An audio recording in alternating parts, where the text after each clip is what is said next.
એક દિવસ દરમિયાન જ્યારે ફૂટબોલની મેચ હતી ત્યારે કોઈક ઘટના બની હતી અને એમાં ઝિમેન્સ્કી એ ઘટના બનતી જોઈ અને માટે જ્યારે કોર્ટમાં કેસ ચાલ્યો ત્યારે એને સાક્ષી તરીકે બોલાવવામાં આવ્યો. તો એના ફૂટબોલ કોચ જે હતા એ પણ સાથે હતા, બેઠા હતા કોર્ટરૂમમાં. ઝિમેન્સ્કીનો વારો આવ્યો, વિટનેસ બોક્સમાં એને બોલાવવામાં આવ્યા અને ત્યારે જજ સાહેબે એને પૂછ્યું કે તમે શું કરો છો? એટલે ઝિમેન્સ્કીએ કહ્યું કે સર હું ફૂટબોલ પ્લેયર છું. જજે પૂછ્યું કે તમે કઈ પોઝિશન પર રમો છો? તો કે હું સેન્ટ્રલ પોઝિશન પર રમું છું. પછી જજે મશ્કરી કરવા પૂછ્યું કે અચ્છા કેવું રમો છો? એટલે ઝિમેન્સ્કીએ કહ્યું કે સર આ ફૂટબોલ ક્લબનો અત્યાર સુધીનો સેન્ટ્રલ પોઝિશનનો હું બેસ્ટ પ્લેયર છું.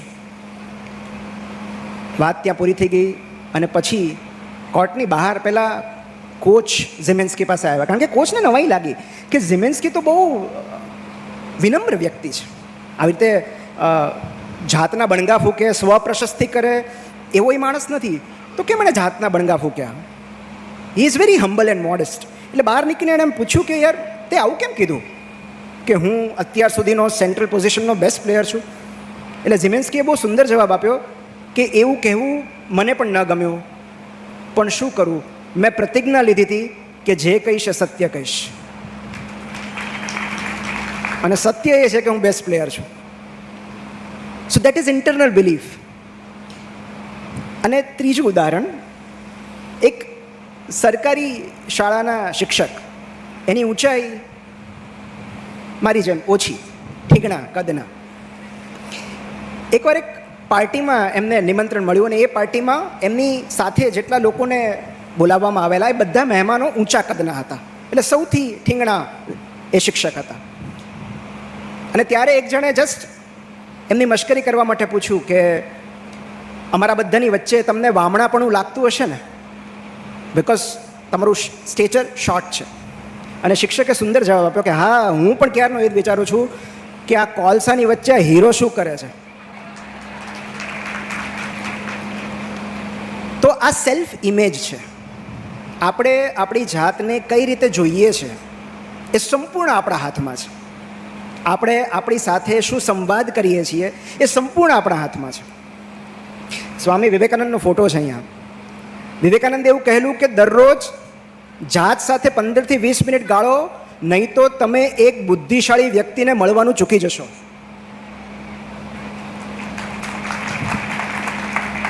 તો આ કઈ રીતે ઘડાય અને આનું મહત્વ શું છે? કેમ આત્મસંવાદ જરૂરી છે? કારણ કે આપણો આત્મસંવાદ આપણું ઘડતર કરે છે. આપણે જ્યાં છીએ, જે દિશામાં જઈ રહ્યા છીએ, આપણા ભવિષ્યનું નિર્માણ આપણા સંવાદથી થાય છે, સ્વગત બોલેલા શબ્દોથી થાય છે. અને એની પાછળ એક રહસ્ય રહેલું છે, અને રહસ્ય એ છે કે આપણું સબકોન્શિયસ માઇન્ડ ક્યારેય કોઈ વાતનો વિરોધ નથી કરતું, કોઈ દલીલ નથી કરતું. આપણે જે કહીએ એને સ્વીકારી લે છે. આપણે એને એમ કહીએ કે તું હીરો છે તો એ સ્વીકારી લેશે. આપણે એમ કહેશે કે તું કચરો છે તો એ પણ એ સ્વીકારી લેશે. સબકોન્શિયસ દલીલ નહીં કરે, એ સ્વીકારી લેશે. એટલું જ નહીં, નજીકના ભવિષ્યમાં તમને એ વાત સાચી કરીને બતાવશે. તો જે શબ્દો, અને એટલે જ કહેવાય છે કે ભૂલે ચૂકે પણ ક્યારેય જાત વિશે ઉતરતું બોલવું નહીં, કારણ કે જાત વિશે વારંવાર ઉતરતું, નિમ્ન કે ઘસાતું બોલવાથી અંદર રહેલું કોઈ નિરાશ અને અપમાનિત થઈ જાય છે. અને એને પ્રોત્સાહિત કરતા રહેવાની જવાબદારી આપણે સ્વગત બોલેલા શબ્દોની છે. કારણ કે આ જગતના સૌથી તાકાતવર શબ્દો એ જ હોય છે જે આપણે અરીસામાં ઊભેલા જણને કહીએ છીએ. એ સૌથી તાકાતવર શબ્દો છે.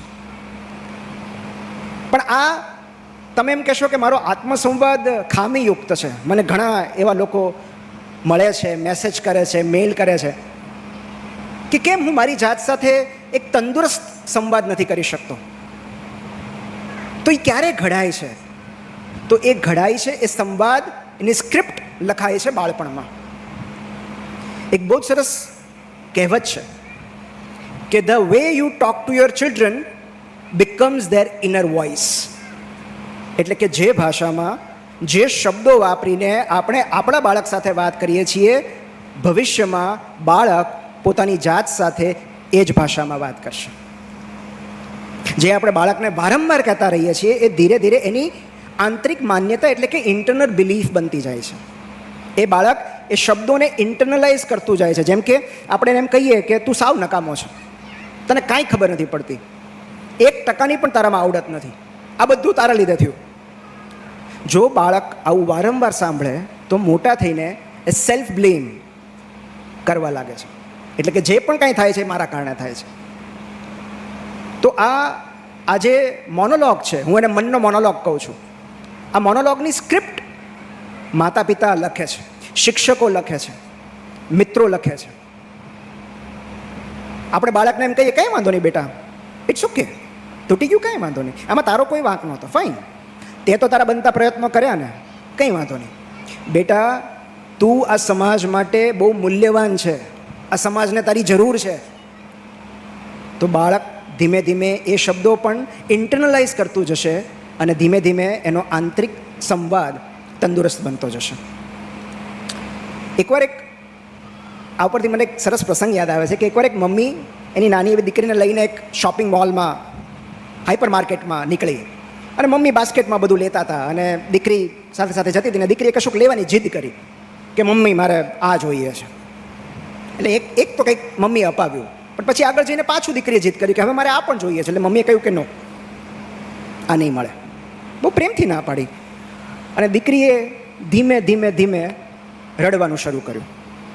મોલમાં ઘણા બધા લોકો હતા એટલે મમ્મીએ કહ્યું કે ગીતિકા એકદમ શાંતિ રાખજે. અને દીકરી વધારે જોરથી રડવા લાગી, ચીસો પાડવા લાગી. એટલે મમ્મીએ કહ્યું કે ગીતિકા તારે બિલકુલ ચીસો નથી પાડવાની, તારે શાંત રહેવાનું છે. પછી તો દીકરી જમીન પર આળોટવા માંડી, ધમ પછાડા કરવા લાગી, અપાવો ને અપાવો. અને પેલી મમ્મીએ કહ્યું કે ગીતિકા તારે બિલકુલ સીન ક્રિએટ નથી કરવાનો, બધા તને જુએ છે.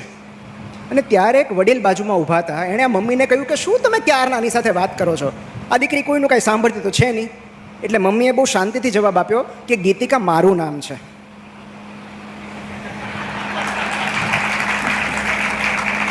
આ ભાવનગરથી નીકળ્યું હોય તો અંજાર પહોંચતા વાર લાગે, અંતરને કારણે થોડું મોડું સમજાય તો વાંધો નહીં. તો બાળક જે કંઈ પણ કરે આપણે આપણું કેરેક્ટર છોડવાનું નથી. કારણ કે ઘણી મમ્મીઓને હું એવું જોઉં છું કે એમાંથી ખબર જ ન પડે કે બાળક કોણ છે, બે સામસામા આવી ગયા હોય. તો આ આંતરિક સંવાદ છે કે ગીતિકા તારે શાંતિ રાખવાની છે, એને જે કરવું એ કરવા દે, પણ તું તારું કેરેક્ટર ના છોડ, તું તારી ધીરજ ના ગુમાવ, તું તારું મગજ ના ગુમાવ. અને આના સ્તર હોય છે, આના લેવલ હોય છે. એક બહુ સુંદર પુસ્તક છે કે vote to say when you talk to your self. તમે જાત સાથે વાત કરો ત્યારે જાતને શું કહેવું એના ઉપર આખું એક પુસ્તક છે. અને એમાં એના 5 લેવલ છે. હવે તમે મને કહેજો કે તમે કયા લેવલમાં છો અત્યારે. ઓકે, એમાં લેવલ 1 છે નકારાત્મક સ્વીકાર, જે સૌથી ખરાબ આત્મસંવાદ છે. નકારાત્મક સ્વીકાર એટલે કે મારાથી આ થતું નથી, મારાથી વજન ઘટતું જ નથી, હું જીમમાં જઈ જ નથી શકતો, તમાકુ છૂટતી જ નથી, ગમે એટલી ટ્રાય કરો ને, રોજ સવારે ચાલવાનું ટ્રાય કરું પણ નથી જવાતો, હવે સ્વીકારી લીધું છે. ઘણું એવું થાય કે સિગરેટ છોડી દઉં પણ નથી છૂટતી. તો I never, I can never or I can't, તમે સ્વીકારી લો છો કે આ હવે તમારાથી નહીં થાય. આ લેવલ 1 છે અને આ સૌથી ખરાબ તબક્કો છે આત્મસંવાદનો. બીજું છે પસ્તાવાની હાજરી હોય પણ પ્રયત્નોનો અભાવ હોય. એટલે કે તમે બદલાવની ઝંખના હોય પણ તમે એની માટે કંઈ પ્રયત્નો ન કરતા હો. આ લેવલ 2 છે. એટલે કે તમને એમ થાય કે આ ફાંદ વધી ગઈ છે, હવે જીમમાં જવું પડશે, જીમમાં જવું પડશે. જ્યારે જ્યારે અરીસામાં જુઓ ને ત્યારે એમ થાય જીમમાં જવું પડશે, પણ કોઈ પ્રયત્નો ન હોય. હવે તો કાલથી તો છોડી જ દઉં, હવે તળેલું બંધ, કાલથી તમાકુ નહીં જ ખાવ. જોકે આવું તો કોઈ લગભગ કહેતું નથી, પણ કાલથી આ છોડી દઉં, આ રવિવારથી પાક્કું. તો બદલાવની ઝંખના છે કે હવે એના ઘરે ન જાઓ પણ ત્રીજા દિવસે પાછા ત્યાં જ ઊભા હો. તો બદલાવની ઝંખના છે પણ વિલ પાવર નથી, તમે પ્રયત્નો નથી કરતા. આ લેવલ 2 છે. એ લેવલ 1 કરતાં થોડુંક સારું છે કે એટલે તમને બદલાવની ઝંખના તો છે કે મારે બદલાવવું છે. લેવલ 3 સંકલ્પ છે, જે આપણે દર 31 ડિસેમ્બરે કરીએ છીએ અને 12 જાન્યુઆરી તોડી નાખીએ છીએ. સંકલ્પ છે કે આજથી હવે હું, આ સંકલ્પ છે કે આ 1લી તારીખથી હવે હું જીમ જોઈન કરીશ, હું રોજ 30 મિનિટ ચાલવા જઈશ, હવે હું જંક ફૂડ નહીં ખાઉં, બહારનું નહીં ખાઉં, હવે હું સિગરેટને હાથ નહીં લગાડું, હવે હું હેલ્ધી ફૂડ ખાઈશ. તો આ સંકલ્પ છે, પણ હજી આ ફ્રજાઇલ છે, તૂટી જાય એવું છે, કારણ કે વિલ પાવર પર ડિપેન્ડ કરે છે. હવે ક્યારેય બોટલને હાથ ન લગાડું, પણ 10 મિત્રો ભેગા થાય અને થોડુંક પ્રેમાક્રમણ કરે તો એમ થાય કે ક્યાં મિત્રોનું હૃદય તોડવું, લાવો એક પેગ, તો એ તૂટી જાય. તમને એમ થાય 1 મહિનો તો જીમમાં ગયા ને, પછી બીજા મહિનાથી તમે વિડ્રો કરી લો, જીમ જવાનું ડિસકન્ટિન્યુ કરી દો. તો સંકલ્પ છે પણ એ શરૂ નથી રહેતું, કન્ટિન્યુ નથી રહેતી આદત. આ લેવલ 3 છે. ચલો એટલીસ્ટ તમે શરૂઆત તો કરી, આ પહેલાં 2 કરતાં વધુ સારો તબક્કો છે, પણ એ ફ્રજાઇલ હોય, તમારો વિલ પાવર ન હોય તો તૂટી જાય. લેવલ 4 એ સારામાં સારો તબક્કો છે, અને એ છે નવી ઓળખનો સાક્ષાત્કાર. એટલે કે તમે તમારી ફ્યુચર સેલ્ફને વિઝ્યુલાઇઝ કરો છો, અને એ ફ્યુચર સેલ્ફ કેવું બિહેવ કરતી હશે એવું તમે વર્તમાનમાં બિહેવ કરવાનું શરૂ કરી દો છો. હું તમને એક ઉદાહરણ આપું, વિરાટ કોહલીનું.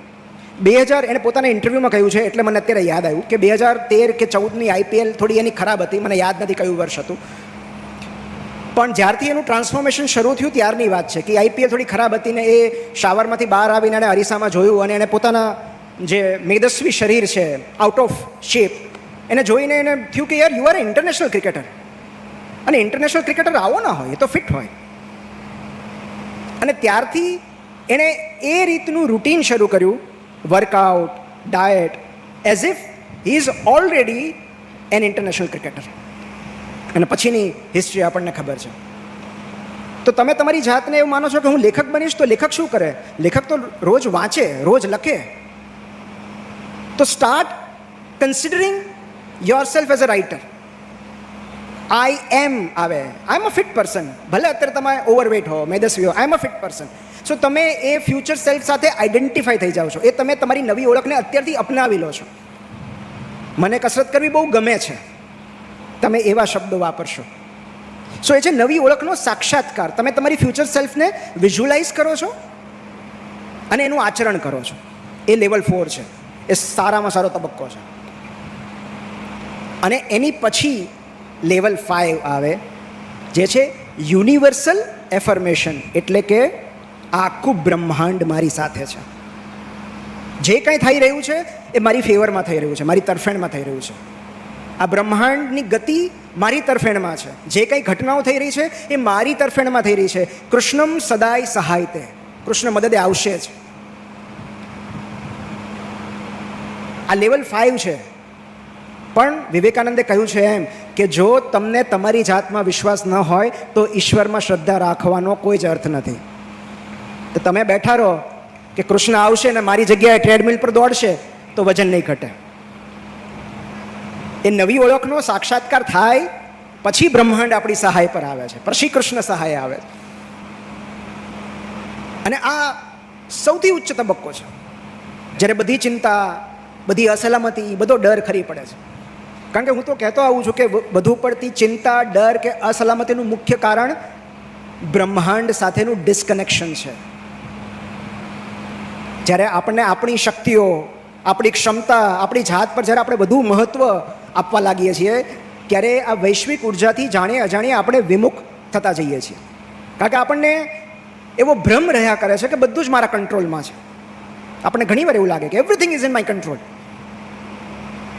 હું 3 વાગે નીકળું છું તો હું 7 વાગે પહોંચી જ જઈશ.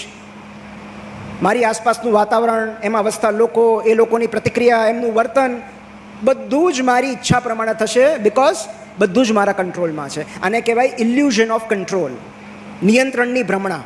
અને આ ઇલ્યુઝન ઓફ કંટ્રોલ જ સૌથી વધારે સ્ટ્રેસ અને એન્ઝાયટી કરે છે કે હું કરું છું. તો કશું કરવાની જવાબદારી, જ્યારે પરિણામ લાવવાની જવાબદારી, પ્રયત્નો કરવાની જવાબદારી તો આપણે જ સ્વીકારવી પડે છે, પણ જ્યારે પરિણામ લાવવાની જવાબદારી આપણે સ્વીકારી લઈએ છીએ ને, એમાંથી સ્ટ્રેસ જન્મે છે, એમાંથી ચિંતા જન્મે છે. કારણ કે એનો મતલબ એમ કે બધું જ આપણે આપણા ખભા પર લઈ લીધું.